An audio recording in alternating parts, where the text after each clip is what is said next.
Delhi election में बीते 3 चुनावों में कैसा रहा पार्टियों का प्रदर्शन, आम आदमी पार्टी और कांग्रेस के साथ नहीं आने का कितना असर। जी हां दोस्तों, दिल्ली में आगामी विधानसभा चुनाव को देखते हुए सियासी सरगर्मी ने जोर पकड़ लिया है। सभी प्रमुख दलों ने अपनी चुनावी रणनीति बनानी भी शुरू कर दी है। सत्ताधारी आम आदमी पार्टी ने विधानसभा चुनाव में कांग्रेस से अलग चुनाव लड़ने की घोषणा की है। वहीं दिल्ली कांग्रेस इकाई ने भी कहा है कि वह सभी 70 सीटों पर अपने उम्मीदवार उतारेगी। कुछ महीने पहले ही लोकसभा चुनाव में आप और कांग्रेस ने दिल्ली में गठबंधन के तहत चुनाव लड़ा था, लेकिन दोनों दलों को कोई सफलता नहीं मिली थी। इसके बाद दोनों दलों के बीच हरियाणा विधानसभा चुनाव में भी सहमति की कोशिश हुई थी, लेकिन कोशिशें बेनतीजा रही थी। आइए जानते हैं कि दिल्ली में चुनाव को लेकर आप कांग्रेस ने क्या घोषणा की है। बीते 3 चुनाव में कैसा रहा पार्टियों का प्रदर्शन, किस पार्टी को कितनी सीटें आई और वोट प्रतिशत क्या रहा।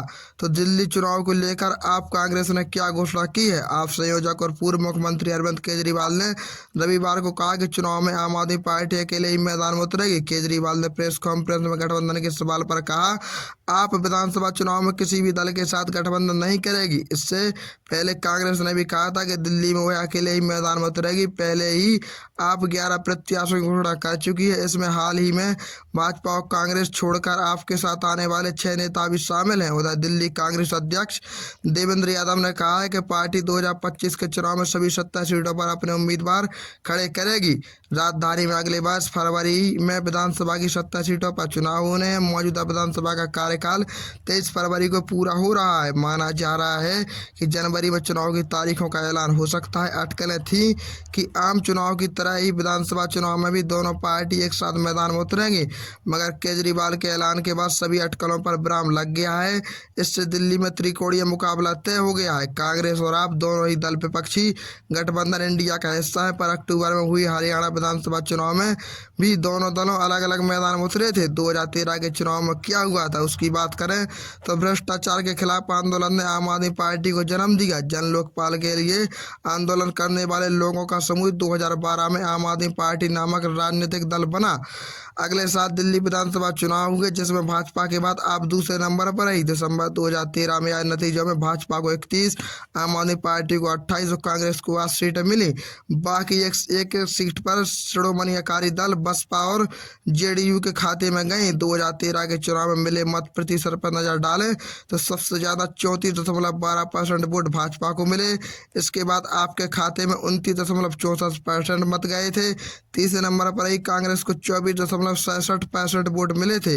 इस तरह से किसी भी दल को बहुमत नहीं मिला। जब भाजपा ने त्रिकोण विधानसभा में सरकार बनाने से इनकार कर दिया तो आपने कांग्रेस के बाहरी समर्थन से सरकार बनाई। आप संयोजक अरविंद केजरीवाल ने 28 दिसंबर 2013 को पहली बार दिल्ली के मुख्यमंत्री के तौर पर शपथ ली। हालांकि दिल्ली की सत्ता संभालने के 49 दिनों के बाद ही फरवरी 2014 में केजरीवाल ने जन लोकपाल बिल के मुद्दे पर सीएम पद से इस्तीफा दे दिया। इस तरह से पहली बार सरकार में आई आप सरकार का पहला कार्यकाल 50 दिन तक भी नहीं चल पाया। इसके बाद 2015 में कैसा रहा पार्टियों का प्रदर्शन। फरवरी 2014 में केजरीवाल के इस्तीफे के बाद अगले साल 2015 में दिल्ली में विधानसभा चुनाव हुए।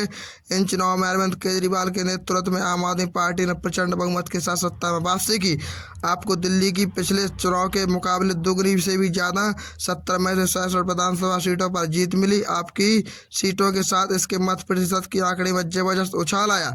54.59% वोटों के साथ मत प्रतिशत में आम सबसे आगे रही, जबकि 2013 में उसे 29.64% वोट मिले थे। वहीं 2015 में भाजपा की सीटें घटकर 3 हो गईं, जबकि 2013 में इसके 31 विधायक चुने गए थे। भाजपा का वोट प्रतिशत 34.12 से घटकर 32.78 हो गया, यानी 1.34% वोट घटने से भाजपा को 28 सीटों का नुकसान हुआ। इसके अलावा 2013 में 8 सीटें जीतने वाली कांग्रेस 2015 में खाली हाथ रही। इसका वोट प्रतिशत भी 24.67 से घटकर 9.70% पर आ गया। इस तरह से दिल्ली में आपने पहली बार पूर्ण बहुमत की सरकार बनाई। आप संयोजक केजरीवाल ने 14 फरवरी 2015 को दूसरी बार दिल्ली के मुख्यमंत्री की कुर्सी संभाली। पिछले विधानसभा चुनाव में क्या हुआ। दिल्ली में पिछले विधानसभा चुनाव फरवरी 2020 में हुए थे। अरविंद केजरीवाल के नेतृत्व में एक बार फिर आपने प्रचंड बहुमत के साथ सत्ता में वापसी की। इस बार पार्टी ने दिल्ली की 70 में से 62 विधानसभा सीटों पर जीत हासिल की और उसे पिछले चुनाव के मुकाबले 5 सीटों का नुकसान हुआ। आपकी सीटों के साथ इसके मत प्रतिशत के आंकड़े में भी गिरावट आई। इससे 54.59% के मुकाबले इस बार 53.57% वोट मिले। वहीं 2020 में भाजपा की सीटें बढ़कर 8 हो गई, जबकि 2015 में इसके 3 विधायक चुने गए थे। भाजपा का वोट परसेंट 32.78% से बढ़कर 40.57% हो गया, यानी करीब 8% वोट बढ़ने से भाजपा को 5 सीटों का फायदा हुआ है। इसके अलावा कांग्रेस 2015 की तरह कांग्रेस 2020 में भी बिना हाथ खाता खोले खाली हाथ रही। इसका वोट प्रतिशत 9.70% से भी घटकर 4.63% पारा गया। नतीजों के बाद 26 फरवरी 2020 को अरविंद केजरीवाल ने तीसरी बार दिल्ली की सत्ता संभाली। आपको इसी साल लोकसभा चुनाव से पहले तब झटका लग गया जब इसके मुखिया अरविंद केजरीवाल को ईडी ने गिरफ्तार कर लिया।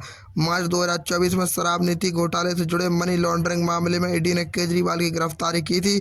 13 सितंबर को आम आदमी पार्टी के मुखिया अरविंद केजरीवाल को सुप्रीम कोर्ट ने सशर्त जमानत दी थी। हालांकि जेल से बाहर आने के कुछ दिन बाद ही केजरीवाल ने मुख्यमंत्री पद छोड़ दिया और उनके कैबिनेट में सहयोगी रही आतिशी ने 21 सितंबर को दिल्ली के मुख्यमंत्री की गद्दी संभाली थी।